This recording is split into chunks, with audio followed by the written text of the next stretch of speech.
সব কথার সাথে একমত পোষণ না করলেও আমি এই বিষয়টার সাথে কিছুটা একমত যে প্রশাসনের বেশিরভাগ জায়গায় বিএনপির লোকে আসলে বসে আছে এবং বিএনপি আসলে বাংলাদেশের যা কিছু হইতেছে বা হইতেছে না এইটার ক্ষেত্রে আসলে নেতৃত্ব দিচ্ছে। বিএনপি বলে দিছে যে আমাদের ইন্টারেস্ট ছাড়া কোনো একটা জেলা শহরের কোনো একটা মানুষের ইন্টারেস্ট প্রোটেক্ট করার দরকার নাই।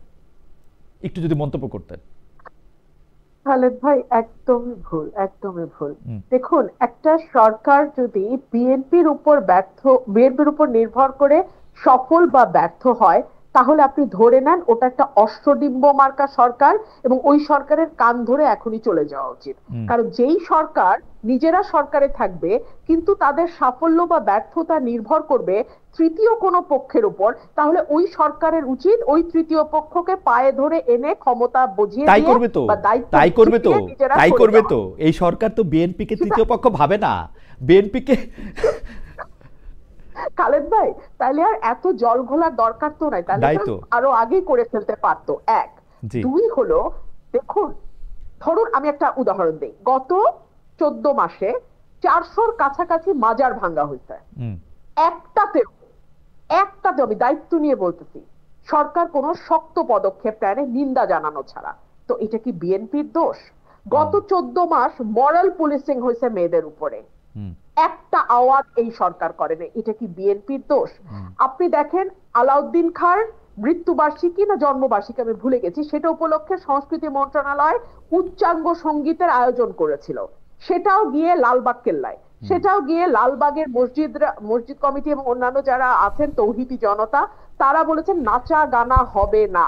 সরকার তাদেরকে মাথায় হাত বুলিয়ে বুঝিয়েছে এটা নাচা গানা নয়, এখানে আমরা উচ্চাঙ্গ সঙ্গীত করব। আপনি জানেন অনেকগুলো মঞ্চ নাটক বন্ধ হয়েছে। আপনি কি এগুলোকে বলবেন বিএনপির কারণে? আমি বলবো বিএনপির কারণে কেন? বেঁচে পারে না, আমার যুক্তিটা আমি দেই। বেঁচে পারে না, আমার যুক্তিটা আমি দেই। আমার যুক্তিটা আমি দেই, আমি কেন বিএনপির দোষ বলবো। এক একটা জায়গা অনিরাপদ হয়ে উঠতেছে, এগুলা কি আপনি বিএনপির দোষ? আমি বলি কেন, আমি বলি বিএনপির দোষ কেন আমি দিব। আপনি মাজার ভাঙ্গা থেকে শুরু করে সাংস্কৃতিক অনুষ্ঠান, উচ্চাঙ্গ সঙ্গীত বন্ধ হওয়া, বিভিন্ন জায়গায় বিভিন্ন মব কালচার হওয়ার ক্ষেত্রে আমি বিএনপির দোষ এই কারণে বলবো, বিএনপি বাংলাদেশের নারীদের উপর মরাল পুলিশিং, হ্যাঁ, নারীদের বিরুদ্ধে মরাল পুলিশিং এর ক্ষেত্রে বিএনপির দায়টা আমি কোথায় দেখি? আমি দেখি যে বিএনপি বাংলাদেশের সবচেয়ে বড় রাজনৈতিক দল, এবং আওয়ামী লীগ যেখানে রাজনীতি নিষিদ্ধ আছে সেখানে আমি বলতে চাই যে বিএনপির সাথে দ্বিতীয় যে রাজনৈতিক দলটা প্রতিদ্বন্দ্বিতা আছে তারা আছে হচ্ছে অনেক পিছনে। তো জনগণের জনমানস এবং এই যে পাবলিক ওপিনিয়ন তৈরি করার ক্ষেত্রে বিএনপির একটা বড় ভূমিকা আছে, এবং যা কিছু আমরা আজকে দেখতে পাই সেইটা আজকে মোরাল পুলিশিং হোক, নারীদের প্রতি আক্রমণ হোক, উচ্চাঙ্গ সঙ্গীত বন্ধ করা হোক, আমি মনে করি যে এটা বিএনপির একটা প্রচ্ছন্ন ছায় সেটার মধ্যে থাকতেই হবে, আদারওয়াইজ এটা করা সম্ভব না। যদি বিএনপি এতখানি দুর্বল হয় যে বিএনপি চাওয়া সত্ত্বেও এগুলি বন্ধ করতে পারতেছে না, তাহলে আমার এই কথা আপনি লিখে রাখেন, বিএনপি তাহলে ইলেকশনও পাস করবে না। I have raised my case.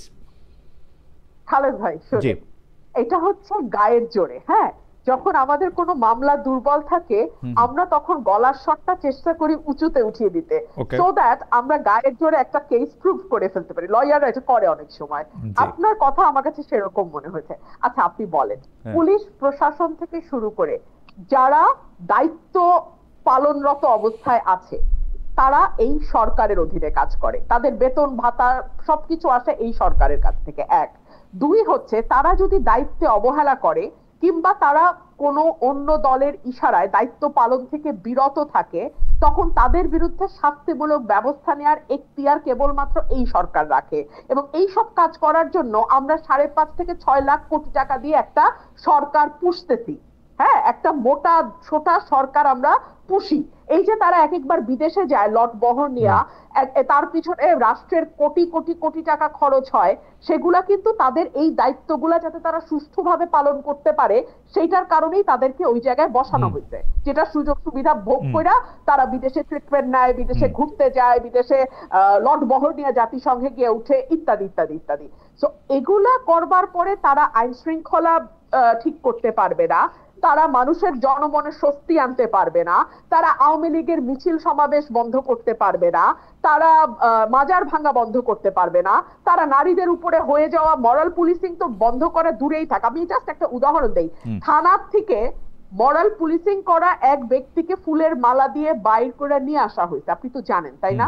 আপনি তো জানেন যে কিভাবে লম্বা চুল দাড়ি রাস্তায় ফেলে জোর জবরদস্তি করে কাটা হয়েছে।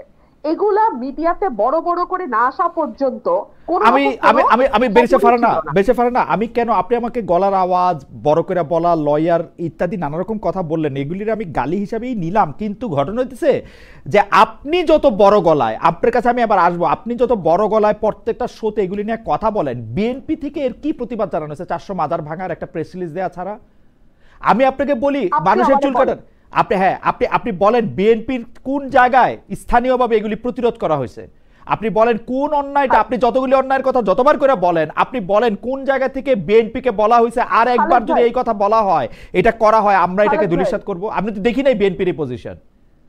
খালেদ ভাই, আমার যতদূর মনে পড়ে আপনার একটা শোতে হাসনাত আব্দুল্লাহকে আপনি বলছিলেন রাস্তায় পিচ দেওয়া হইতেছে কি হয় নাই এটা দেখার দায়িত্ব কি আপনার? না, ঠিক রাইট, ঠিক সেরকমই তার উপরে যদি কোনো ফৌজদারি অপরাধ ঘটে সেটা বন্ধ করার দায়িত্ব বিএনপি। ফৌজদারি অপরাধ বন্ধ করার দায়িত্ব আপনিও কিন্তু ফৌজদারি অপরাধ বন্ধ করার দায়িত্ব নিতেছেন না বেরিসা ফারানা। আপনি যেটা করতেছেন, আপনি এটা প্রতিবাদ জানাচ্ছেন প্রতিটা জায়গায়, আপনি এটা বলতেছেন। আমার প্রশ্ন হচ্ছে আরে আমার আপনি বিএনপি কেন আমি কেমনে বুঝবো? 2 দিন পরে ফজলুর রহমানের মতো, ফজলুর রহমান সাহেবের কি বিএনপি ছিল? 2 দিন আগে পরে তো দেখবো যে ওরে বাদ দিয়ে দিছে। আপনি বাদ দিয়ে দিলেই তো আপনি বিএনপি না। আমি তো তারেক রহমান সাহেব আর খালেদা জিয়া ছাড়া কাউরি বিএনপি মনে করি না। ওই দুজন হলো বিএনপি, আপনার ইন্ডিভিজুয়াল। ঠিক আছে তাহলে আপনার বয়ান অনুযায়ী তারেক রহমান এবং দেশনেত্রী বেগম খালেদা জিয়াকে এই অপরাধগুলোর প্রতিবাদ করতে হবে, প্রতিবাদ করে যেতে হবে, নির্দেশনা দিতে হবে যে সামাজিকভাবে এগুলিকে প্রতিরোধ করার জন্য, যেটা আমি দেখি নাই। আমার কথা হচ্ছে এইটা, আমাদের তরফে বিভিন্ন লেয়ারে সেই প্রতিবাদ করা হচ্ছে। বিভিন্ন লেয়ারে আমরা যখনই কথা বলছি, শুধু আমি না তো, আমার সঙ্গে টকশোতে যারা অন্যান্য যারা পার্টিসিপেন্ট যান বিএনপি কে রিপ্রেজেন্ট করেন, প্রত্যেকে কনডেম করছেন। কোনো লাভ কি হচ্ছে? আমরা মূল পয়েন্টে আসি। বিএনপি প্রতিবাদ করছে কি করছে না তার চেয়ে অনেক গুরুত্বপূর্ণ প্রশ্ন হচ্ছে সরকার তার দায়িত্ব ঠিকভাবে পালন করছে কিনা। আমরা সরকারকে তার দায়িত্ব ঠিকভাবে পালন করতে দেখছি না। এখন মাহফুজ আলম তিনি সরকারের অংশ, তিনি যদি এটাকে তার ভবিষ্যৎ প্রতিদ্বন্দ্বী দলের ঘাড়ে দিয়ে স্বস্তি পেতে চান, তিনি স্বস্তি পেতে পারেন, কিন্তু তাতে সরকারের ব্যর্থতা মানুষের চোখে কোনো অংশেই কমবে না। ওকে আমি একটু জনাব নুরুল হক নূর, আপনাকে ধন্যবাদ বেরিসা ফারানা। আমি একটু জনাব নুরুল হক নূরের কাছে আসি। এই প্রসঙ্গটা নিয়ে আমি আসলে বেরিসা ফারানার কাছে আমার আলাদা প্রশ্ন রয়েছে, কিন্তু জুলাই সনদটা নিয়ে জনাব নুরুল হক নূর, সাংবিধানিক যে বিষয়ে মানে নির্বাচন করার আগে করা হবে না পরে করা হবে, গণভোটটা হবে কি হবে না, জুলাই সনদটা কিরকম হবে, সেইটা নিয়ে আপনার একটু মতামত জানতে চাই। আমি একটু বেরিসা ফারানার মতামত জানতে চাই যে এইটা আসলে সবাই একমত হবে কিনা, বা নতুন কোনো বড় আরেকটা ঝামেলার দিকে আমরা যাইতেছি কিনা। জনাব নূরকে আবারও আধার দেখতে পাচ্ছি। আমি বলবো না না ফিরে আসছেন। জি জনাব নূর, আপনি একটু। জি জুলাই সনদের শেষ অংশটুকু শুনে নেই। আমি যেটা বলতে চাই, মানে জুলাই সনদ নিয়ে তো রাজনৈতিক দলগুলির আমরা নানা রকম, কখনো একরকম অবস্থান, কখনো সময় আলাদা আলাদা অবস্থান আমরা দেখতেছিলাম। আপনি কি মনে করেন শেষ পর্যন্ত এটা কোথায় গিয়ে দাঁড়াবে? মানে এই সাংবিধানিক প্রশ্নগুলিকে আগে যেটাকে বলে হচ্ছে রাষ্ট্রপতির স্বাক্ষর দিয়ে আমরা এটা করে ফেলবো, মানে যেটাকে আমরা অধ্যাদেশ বলি, পরে বিএনপি যেরকম চাইতেছে যে সংবিধানটা যদি সংশোধন করতে হয় তাহলে আমরা পরে করব, কেউ যে বলতেছে যে গণপরিষদের নির্বাচন এবং জাতীয় সংসদ 2টা ম্যান্ডেটে যেন থাকে সেইটা হবে। আপনি কোনটাকে দেখেন? অনেকগুলি বিষয়, কিন্তু জুলাই সনদটার আসলে আমরা ইউএসপি কি দেখি? অনেকে বলে থাকেন যে এইটা আসলে মোরলেস একটা ইন্ডেমনিটি, অনেকে বলে থাকেন এটা হচ্ছে যে মোরলেস একটা স্বীকৃতি, কেউ বলে থাকেন না আমরা সংবিধানের মূল কাঠামোটাই আসলে পরিবর্তন করতে চাই। আপনি এটাকে কিভাবে দেখেন? জুলাই সনদটা আমি মনে করি যে বাংলাদেশের এই স্বাধীনতার 54 বছরে রাষ্ট্র পুনর্গঠনে এবং সংবিধানেরও যে বিষয়গুলোর আমাদের সংশোধনী প্রয়োজন, সেই বিষয়গুলোতে আমরা মোটামুটি আসলে জনগণকে সম্পৃক্ত করে এবং ক্রিয়াশীল রাজনৈতিক দলকে সম্পৃক্ত করে এক নতুন ভাবে করার একটা সুযোগ পাচ্ছি। এবং বিশেষ করে এই ধরনের একটা গণ অভ্যুত্থানের পরে বিভিন্ন দেশেই বড় ধরনের অনেক পরিবর্তন ঘটে। সেই জায়গা থেকে এখন এই পরিবর্তনটা মানুষের প্রত্যাশিত, কিন্তু দুঃখজনক হচ্ছে যে সরকার দায়িত্ব নেয়ার 1 বছর পার হয়ে গেছে, অলরেডি 14 মাস, কিন্তু এতদিনও সেটা করতে পারে নাই। আর সরকার এটা সম্পন্ন করতে না পারার ফলেই কিন্তু রাজনৈতিক দলগুলোর মধ্যেও নানান ধরনের মতানৈক্য, এবং শেষ পর্যন্ত আসলে এই জুলাই সনদের যেই বিষয়বস্তুগুলো, যে 84টি প্রস্তাব বা 84টি বিষয় নিয়ে যে জাতীয় ঐক্যমত্য কমিশন দীর্ঘদিন আলাপ আলোচনা শেষে শেষ পর্যন্ত একটা ঐক্যমতে পৌঁছানোর চেষ্টা করেছে, সেইটার কতটুকু বাস্তবায়ন হয় সেটা নিয়ে অনেকগুলো প্রশ্ন রয়েছে। ধরেন যে অনেকগুলো প্রস্তাবে বিএনপি নোট অফ ডিসেন্ট দিয়েছে, তাহলে বিএনপি সরকার গঠন করলে তো বিএনপি সেটা করতে বাধ্য নয়, কারণ বিএনপি তো আগেই সেটাতে নোট অফ ডিসেন্ট দিয়েছে। সো সেই ক্ষেত্রে আমরা যেটা বারবার বলেছিলাম যে যতটুকু বাস্তবায়ন করা যায় রাজনৈতিক ঐক্যমতের ভিত্তিতে, সেটা আগামী জাতীয় নির্বাচনে আগেই করা দরকার ছিল, এবং সেটার ভিত্তিতে নির্বাচনটাও করা দরকার ছিল। সেই ক্ষেত্রে আইনগত কিছু জটিলতা ছিল, যেমন কিছু বিষয় অধ্যাদেশের মাধ্যমে বাস্তবায়ন করা যায়, আবার কিছু বিষয়ে সংবিধান পরিবর্তনের প্রয়োজন হয়। যেমন আমরা যদি দ্বিকক্ষ বিশিষ্ট সংসদ করি, আমাদের 500 সংসদ সদস্য হয়, কিংবা আরো কিছু পরিবর্তনের ক্ষেত্রে সংবিধানের মূল নীতি এবং সংবিধানের আরো কিছু অনুচ্ছেদে, সেই ক্ষেত্রে তো আমাদের সংবিধান পরিবর্তন করতে হয়। সংবিধান পরিবর্তনটা তো আসলে অধ্যাদেশ দিয়ে সম্ভব না, সেটার জন্য তো একটা পার্লামেন্ট বা গণপরিষদ লাগতো। সেটা ধরেন যদি 6 মাস আগে এই ধরনের একটা প্রসিডিউরের মধ্যে দিয়ে গণপরিষদ করে বা গণভোট এটা সম্পন্ন করা যেত, তাহলে এখন এই সনদটা পরিপূর্ণ বাস্তবায়ন হতো। এখন যেই দলই সরকার গঠন করে শেষ পর্যন্ত আসলে তাদের উপরে ডিপেন্ড করতেছে যে জুলাই সনদের কতটুকু বাস্তবায়ন বা কার্যকর হবে। এখন এই গণভোট, জাতীয় নির্বাচনের দিন একই সময় গণভোটের কথা বলছে। ধরেন এইখানে কিছু দল এটার পক্ষে ক্যাম্পেইন করলো, জুলাই সনদের পক্ষে, কিছু দল এটা নিয়ে কথাই বললো না, এবং দেখালো ভোটে যদি এটা না জয়ী হয়, তাহলে তো এইটা বাস্তবায়ন করতে বাধ্য থাকবে না যারা সরকার গঠন করবে। সুতরাং সেই ক্ষেত্রে প্রকৃত অর্থে একটা অনিশ্চয়তা থেকেই যায়, এবং যারা সরকার গঠন করবে শেষ পর্যন্ত তারা কতটুকু তাদের কমিটমেন্ট। কিন্তু ঘটনা হচ্ছে যে আপনারা যদি কমিটমেন্টটা বিশ্বাস না করেন, যেমন লোকনুর, আমি হচ্ছে যে আপনাকে ধরেন, আপনি যারে বিশ্বাস করতেছেন না সে ক্ষমতা গেলে এটা করবে, তারে আপনি কেমনে বিশ্বাস করবেন? সে যদি এখন এটা মানে ক্ষমতা গেলে এটা বাতিল করবে না?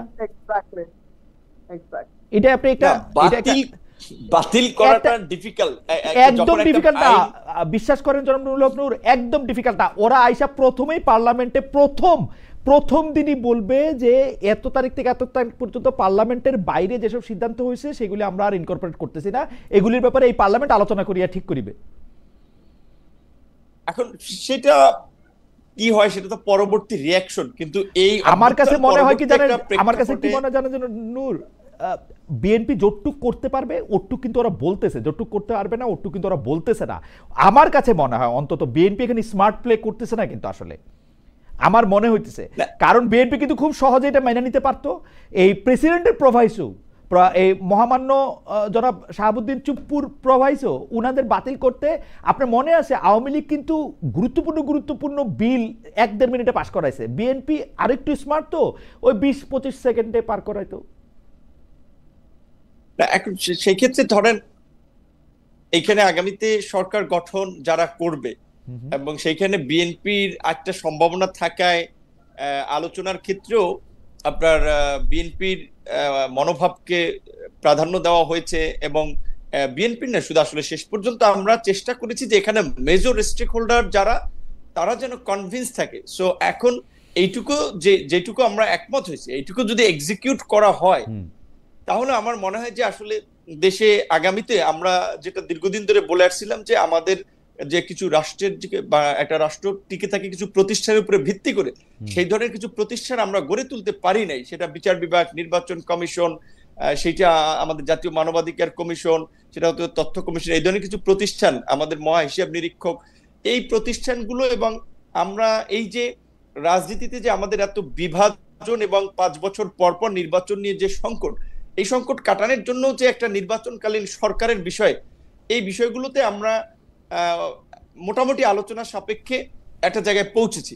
এখন এইগুলো যদি কাটা সেরা ছাড়াও যদি সামনে বাস্তবায়ন করে যারা সরকার গঠন করবে, সেক্ষেত্রে বাংলাদেশ হয়তো সামনে অনেক ধরনের ক্রাইসিসে পড়বে না, ক্রাইসিস থেকে দূরে থাকতে পারবে। কিন্তু যদি এগুলোতে আসলে কলম বসাতে যায়, যেটা আমরা অতীতে দেখেছি, তো যে আপনি যেটা বলেছেন, আওয়ামী লীগও করেছে, বিএনপিও করেছে, তাদের সুবিধার জন্য আইন করেছে, আইন বাতিল করেছে। সো এটা যদি করে তাহলে তো আসলে এই গণ অভ্যুত্থানের সাথে তাহলে তাদের একটা আমি মনে করি যে মানুষের স্পিরিটের বাইরে গিয়ে কাজ করা, তো শেষ পর্যন্ত একটা বিশ্বাস রাখতে হচ্ছে আর কি। কিন্তু ঘটনা হচ্ছে যে আপনারা বিশ্বাসটা এরকম মানে মানে এইরকম কেন, মানে বিশ্বাসের ব্যাপারটা মানে এই যে জুলাই সনদ নিয়ে যতগুলি কথা হয়েছে, ঐক্যমত্য কমিশন থেকে শুরু করে আগে করা হবে না পরে করা হবে, ক্ষমতা গিয়ে করা হবে, গণপরিষদ নির্বাচন করবে না করবে, এতগুলি দল পুরোপুরি টেলিভিশনের সামনে মানে তারা আলোচনা করে যে বিষয়টাতে তারা কথা দিয়ে আসলেন সেটার উপর আমরা আস্থা রাখতে পারতেছি না কেন? এখানে আপনিও ছিলেন, বিএনপির শীর্ষ নেতৃবৃন্দ ছিল, মানে সিটিজেন্স পার্টির ওনারা ছিলেন।